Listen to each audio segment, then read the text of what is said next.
Radio Taïwan International, les joies de l'éco-construction. Bonjour à toutes et à tous, ici Sassa sur l'antenne française de RTI. Merci de me rejoindre pour ce nouvel épisode qui vous emmène à Taichung, où nous l'avons vu la dernière fois, l'association d'éducation à l'agriculture urbaine a créé une petite oasis de verdure en pleine ville. L'association a invité l'éco-constructeur Ayao pour y construire une salle de classe. La technique utilisée est celle des sacs remplis de terre, et comme nous l'avons vu la dernière fois, c'est très solide. Aujourd'hui, nous allons plutôt parler de l'expérience des participants à ce chantier qui viennent, lorsqu'ils sont disponibles, 3 jours par semaine, du samedi au lundi. Ce sont des gens de l'association, mais aussi des personnes qui viennent de plus loin. Pour Ayao, ce chantier était un peu particulier, car c'est la première fois qu'il a à ce point mis l'accent sur la transmission des savoir-faire. En effet, ce n'est pas facile de se déplacer tous les week-ends depuis les montagnes de Taidong sur la côte est de Taïwan, où vit Ayao, jusqu'à Taichung sur la côte ouest. Il faut traverser tout Taïwan. Donc certains week-ends, Ayao et sa compagne Iris ne peuvent tout simplement pas venir. D'autant plus qu'Ayao a décidé de reprendre des études, en architecture cette fois, à l'université Changgong à Tainan, encore une autre ville. Il fallait donc que les volontaires deviennent autonomes. Ayao vient donc avant tout pour enseigner et ce sont les volontaires qui construisent. Le pari est réussi, c'est ce qui rend Ayao le plus heureux, les volontaires ont de plus en plus confiance en eux. Je suis allée 2 fois sur place, Ayao n'était pas toujours là, mais les volontaires sont très impliqués, notamment le nouveau directeur de l'association, Zhang Yaocong, qui a bien compris les différentes étapes de la construction. Grâce aux explications d'Ayao, il sait même comment résoudre la plupart des problèmes qui peuvent survenir sur le chantier. Monsieur Zhang guide les nouveaux volontaires étape par étape et de manière très pédagogique. Il y a plusieurs groupes de travail. D'abord, ceux qui pilonnent la terre et qui la tamisent. En fait, c'est assez amusant parce qu'on danse le twist en appuyant bien fort avec les talons pour faire en sorte que la terre devienne toute fine. Mais c'est un peu fatigant à la longue. Alors, on peut échanger avec l'équipe qui mélange la terre au sable. Ils utilisent une petite bétonnière pour aller plus vite. Il faut être attentif aux proportions et ajouter juste le bon niveau d'eau. Les volontaires qui maîtrisent déjà tout ça peuvent mettre la terre dans les sacs sur les murs. C'est assez délicat car il faut bien tasser la terre dans les coins du sac, puis le coudre avec un fil de fer et le faire glisser à l'aide d'une plaque métallique pour faire tomber le sac pile au bon endroit, et il vaut mieux ne pas se tromper car le sac, une fois allongé, est pris dans du fil barbelé et les sacs sont vraiment très lourds. Une fois qu'une couche de sac est en place, on peut la pilonner à la main avec un pilon. Ça a l'air assez facile, mais pour avoir essayé, je peux vous dire que ça fait assez mal au dos à la longue et qu'il vaut mieux ne pas faire ça toute la journée. Et puis, on ne s'y attend pas, mais l'une des tâches les plus fatigantes sur le chantier, c'est d'enlever et de remettre les grandes bâches tous les matins et tous les soirs pour protéger les murs de la pluie. C'est pour ça que les volontaires se relaient et ne viennent que 3 jours par semaine pour éviter d'être trop fatigués. Et oui, l'éco-construction, ce n'est pas un sprint, c'est un marathon et il faut tenir sur la durée.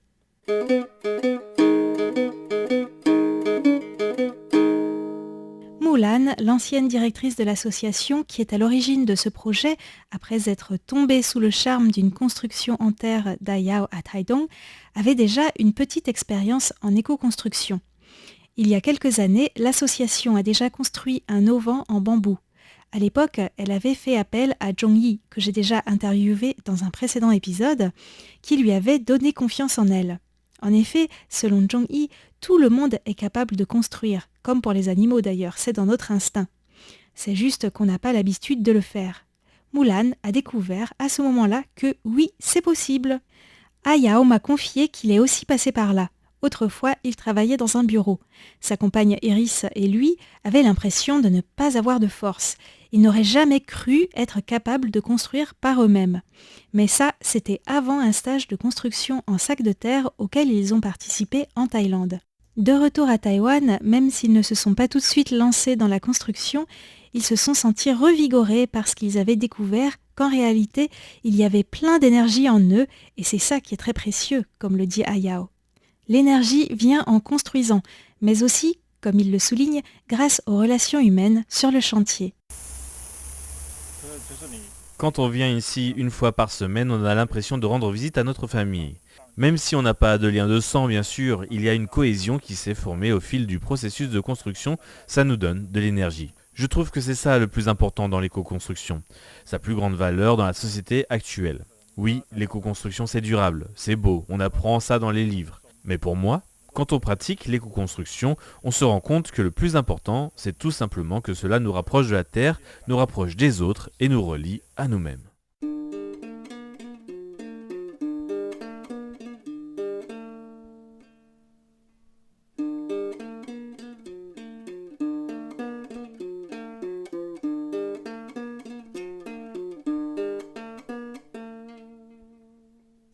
Les volontaires ont tous des motivations différentes. Une jeune fille très assidue qui travaille dans le domaine de l'éducation à l'environnement participe au chantier parce qu'elle souhaite faire l'expérience concrète d'une vie durable et pas seulement l'enseigner de manière théorique. Quant au directeur de l'association qui seconde désormais Ayao sur le chantier, ce qui l'a le plus marqué, ce sont les liens que les volontaires tissent entre eux. Des gens d'horizons différents se réunissent ici parce qu'ils aiment ce projet, puis ils font connaissance, alors que rien ne les prédestinait. Certes, pour le directeur de l'association, c'est fatigant sur le plan physique, parce que c'est souvent lui qui s'occupe de tasser les sacs de terre, mais au niveau moral, il se sent revigoré et plein d'énergie. Les enfants sont aussi les bienvenus sur le chantier, car un chantier de construction en terre, ce n'est pas très dangereux. Et bien sûr, les adultes sont là pour surveiller. Il y a notamment une fillette de 6 ans qui vient souvent avec sa mère. Iris, la compagne d'Ayao, raconte avec émotion qu'un jour, cette petite fille s'est mise à écouter la terre qu'elle utilisait pour construire. Et elle s'est écriée. La terre m'a dit qu'elle pouvait tout faire. Elle fait pousser des arbres, des légumes, des fleurs. On peut construire un four ou une maison en terre. Et la terre prend soin de nous et des animaux. Cette prise de conscience de cette petite fille de 6 ans au contact de la terre a beaucoup touché les participants.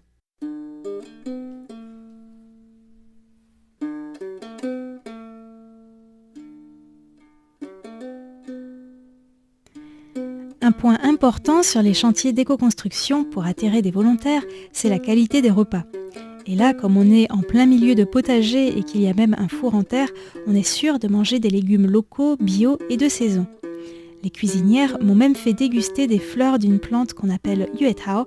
Je ne savais même pas qu'on pouvait le manger et c'est vraiment excellent.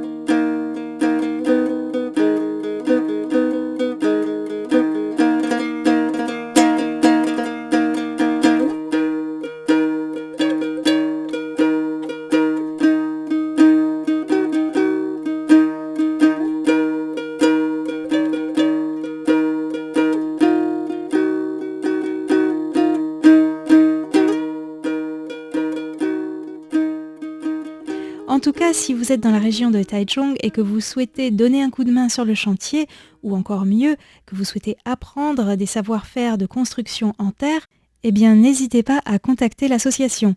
Je mets leur contact sur la page internet de cette émission. Les murs sont presque terminés, mais il faut encore enduire à la chaux et construire le toit. Il sera en inox pour pouvoir collecter l'eau de pluie, mais sur une structure en bambou qui reste à construire. Il y en a encore pour un certain temps. Mercredi prochain, vous retrouverez l'émission Taïwan dans toute sa diversité, puisque depuis le début de l'année, j'alterne les 2 émissions.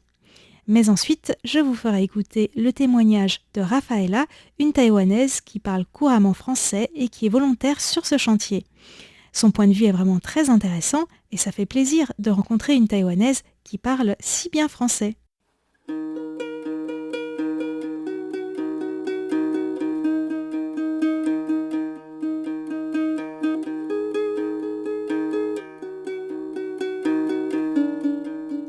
Je vous laisse en compagnie d'une musique à la sitar en forme de lune, Yueqin, et je vous souhaite une bonne continuation à l'écoute de RTI avant de vous retrouver très bientôt.